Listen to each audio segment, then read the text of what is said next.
Hey guys, Pie Guy Rules here, and I apologize for inactivity on this channel. I've been really busy lately, but the good news is that I actually had an episode of Pokemon Snap that I never put up, so that will be coming up shortly.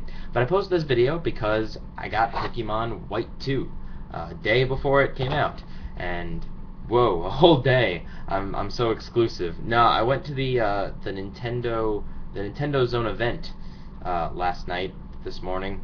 I don't know. I didn't sleep at all last night, so it's one of those two. But I went there, and yeah, I stood in a long line and I camped out and with my friends, and we had a lot of fun. And you know, it's not just about getting the game a day early. It's about the swag. You know, I got a lot of stuff I got to show off.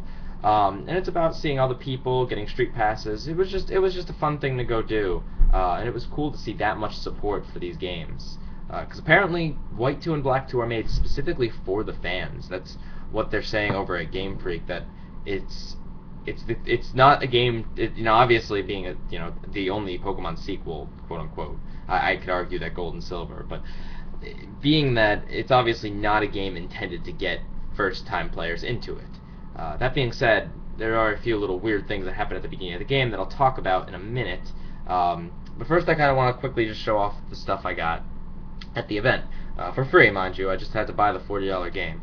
So, let's see. I got a Pokemon Black and White scarf. It's a scarf, and one side's black, and it's got Pokemon Black 2, and the other side is white, and it's got Pokemon White 2, and you can wear it so it displays both, and you can just kind of nerd out. It's nice. It's not like that cheap feeling. This is the only one that, of all the swag, that you had to be like the first 1,000th person in line or something like that. You had to be within the first 1,000 people, but I wasn't no worry of not getting it. Let's see. I also got the review guide of Pokemon Black 2 and White 2. What exactly is this? Oh wow, it's let's see. It's got some comics. I think it's a comic version of the little anime thing they showed off in commercials. It's got, let's see, looks like it shows off Pokemon trading card game, some features of the game. Looks just like a little mini magazine type thing. Very neat, very neat. I also got this, which I think it's a 3DS holder, maybe? 3DS case holder thing? Sleeve? Yeah, let's go with that. I think that's what it is. I don't know. If you know it's something else, let me know so I don't look like an idiot. But it's got Reshiram and Zekrom in their new forms on either side.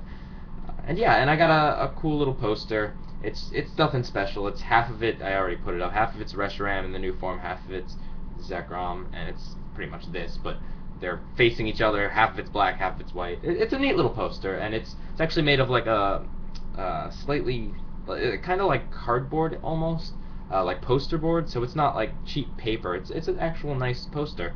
And I also got, it all came in this cool, this is pretty much what the poster looks like. It came in this cool bag.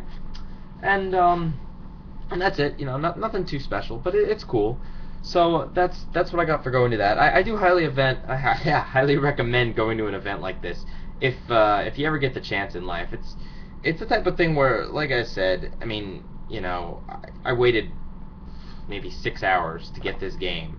But it's not just about getting the game. It's about going there, hanging out with your friends, talking about Pokemon with strangers, street passing, playing some Pokemon games. It's all about fun, And so that brings me into the game itself. You might want to know. I'm not gonna give you any spoilers. I've only played up to the first gym leader. I did a lot of sleeping today.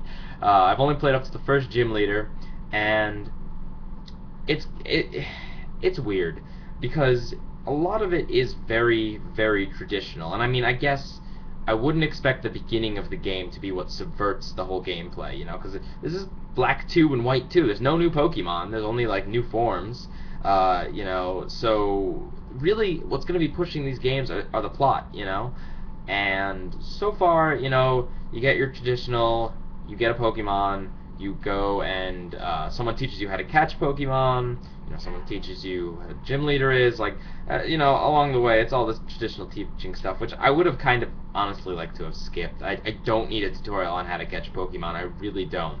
And there are some things that you can skip being explained to you, but meh. Pokemon, there's a weird achievement system. I won't tell you how it's done, but there's some sort of achievement system that is featured in this game, which is cool. It looks like a little optional thing. Um, and yeah, other than that, you go on your first road, and there's Patrats, and there's Glameows, not Glameows, the cats that were in Black and White. You see the basic Pokemon there. You get the same starter Pokemon. Early on, you can catch a few Pokemon that aren't, Unova based, and that's cool. But it doesn't seem to do any major shake-ups. You get to meet a few characters from the first games, and that's cool. It's all cool, but it is very formulaic still, when in ways that you don't necessarily think it would be. But I mean, nonetheless, I'm having a great time with it, and like I said, I've only played up to the first gym leader, so I'm sure there's plenty of crazy things to go on. So yeah, I mean, that's about it. I didn't want to spoil anything. I don't want to go into detail. Like I said, I'm not that far into the game myself, but I'm really hoping that it's going to be a nice change of pace for the Pokemon series. And you do start out in a different town than you did in Black and White. And you do start out in a different region, a different area of Unova, and that's cool. So you're really, it's not like you're just reliving your first adventure. I'm sure it's going to be a lot different. I mean, there's already different gym leaders. You meet a lot of people right away in the game that you recognize from Black and White, and that's cool. That's what's really cool, is that because a lot of Pokemon games don't have recurring characters. Like Professor Oak's been in most of the games.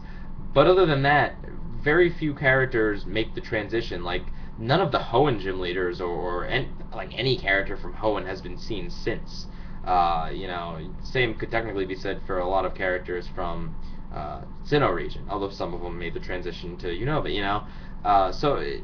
I'm really hoping to see a lot more, establishing of the universe that we're in, and establishing of the characters that we know and love.